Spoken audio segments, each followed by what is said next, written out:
the golden age of the Roman Empire, a time of peace, of economic prosperity, of cultural flourishing. This is Anno 117, Pax Romana, the newest chapter in the award-winning franchise, its most ambitious installment to date.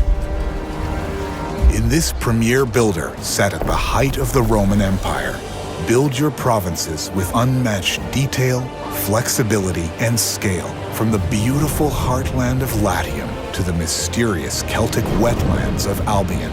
And you, as a Roman governor, get to build your cities as you see fit. The year is 117. Rome's emperor, seeking to reclaim imperial lands struck by disaster decades ago, sends you to restore prosperity to these once thriving provinces. As your first city grows, a series of events will see you exiled across the sea to the distant frontiers of Albion. Every decision you make as governor matters. Will you embrace local traditions or Roman ambitions? Will you grow your provinces through diplomacy and commerce, or conquer through military strength? Your choices will shape not only the future of your citizens and your provinces, but your own story as well. The journey of any empire begins with a single building. When approaching an island, claim ownership by adding a trading post to its shore. Then, create some roads and move on to building housing for new residents and setting supply chains in motion to produce resources, such as lumber, giving you the means to expand. Of course, as governor, you'll need a place to live, and it's safest to place your own villa inland, away from exposed coastlines. Each island offers resources based on how fertile they are for a given crop. Lands in Latium, for example, typically provide abundant lavender fields, as well as vineyards producing grapes, which in turn can be used to make wine, a source of both income and happiness. In Albion, settlements may rely on eel fisheries for food and reed farms for making clothing items such as shoes for workers. Much better than Roman sandals for muddy terrain. Entire islands can be devoted to a single industry.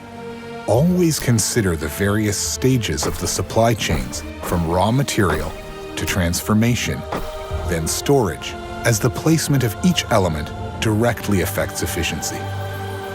How your settlement looks and feels is up to you.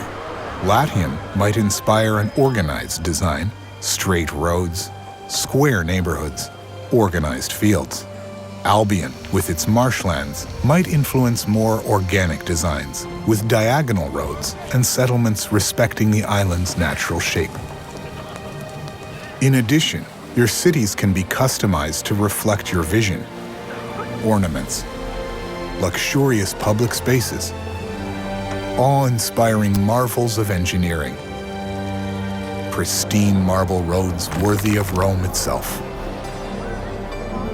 As your population grows, higher-tier residents will be attracted to your cities, bringing along their need for higher-quality goods.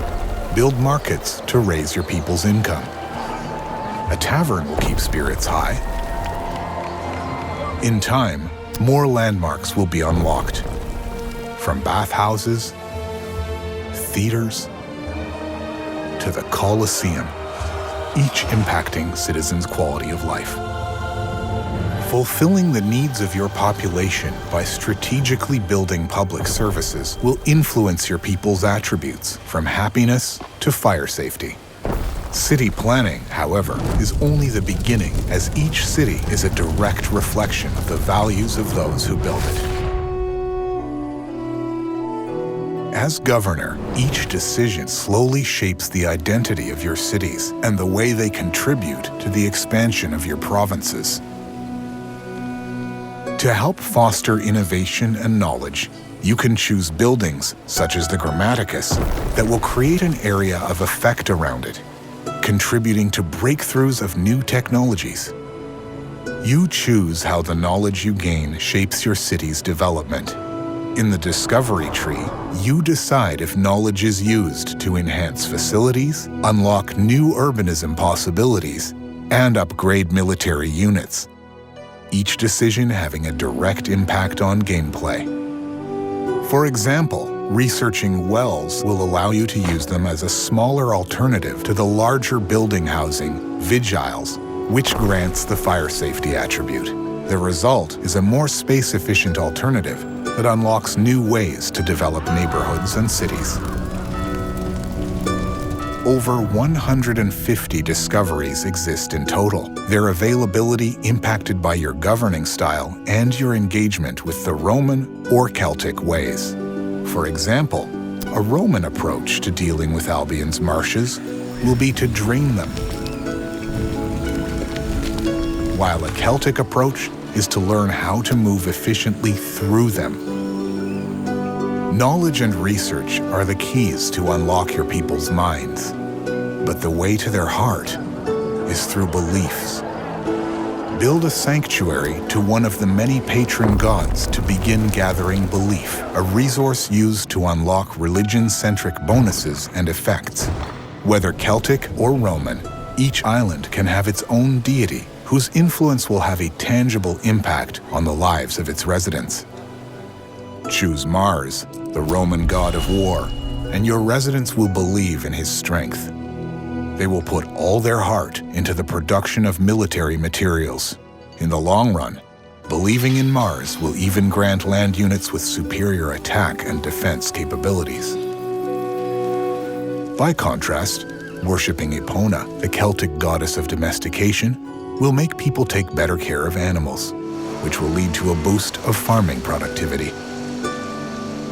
When faith in a deity grows strong enough, the people's devotion unlocks exaltation effects with immense benefits. Worshippers of Ceres, the Roman goddess of the harvest, believe she blesses the soil itself, and so the size of available farming fields expands by 50%.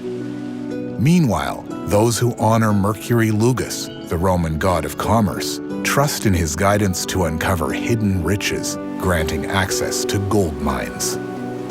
Discoveries and religion are deeply interconnected, shaping not only the way you play, but the cultural identity of your cities within a wider world. No province exists in isolation, and how you interact with other governors will heavily impact the prosperity of your provinces.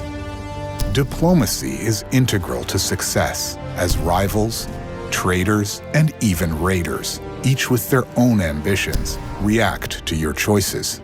Trading with another governor will gain their favor, while fostering mistrust with their enemies.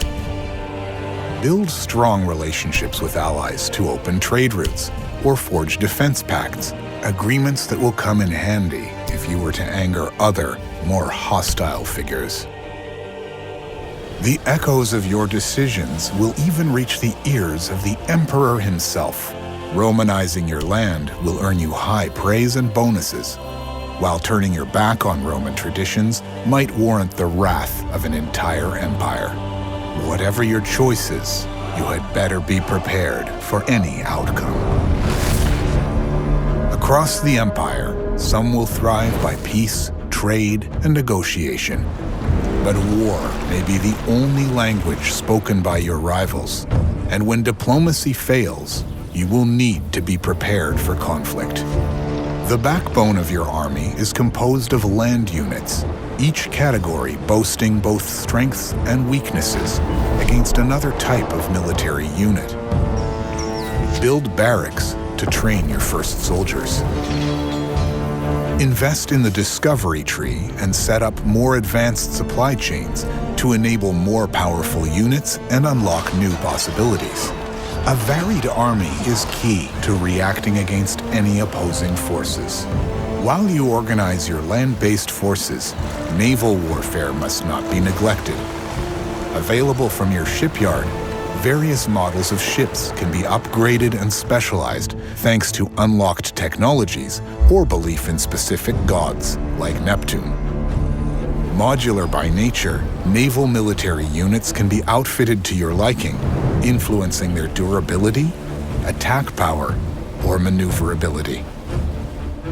Consider adding defensive structures around your cities, from simple wooden palisades to sturdy watchtowers, arranging them strategically to create choke points.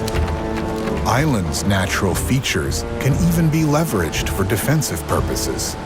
Strong military strategy can secure dominance over your rivals or even the emperor himself if you choose to defy his rule, turn your back on the Roman ways, and provoke his ire. Friends can be invited as rival governors or join you under a common banner at the start or right in the middle of any game. Compete for superiority in PvP against the wits and strategies of other governors, or cooperate in PvE to rule together while defending your cities from AI-controlled rivals. Outside the campaign, an endless sandbox awaits, granting governors the freedom to decide every detail of their city-building endeavors. The difficulty of the challenges ahead, the rivals present on the map, and the starting province of your cities, for instance. Here, your cities can grow under the weight of formidable constraints, be allowed to flourish under lasting peace, or expand past the Empire's horizon. During Year 1 of Anno 117 Pax Romana, your journey as governor will take you to the land of pyramids and pharaohs, and beyond. The choices you make, the designs you choose, the deities you worship, the wars you wage, or the peace you protect. This is your legacy. Build your Roman Empire.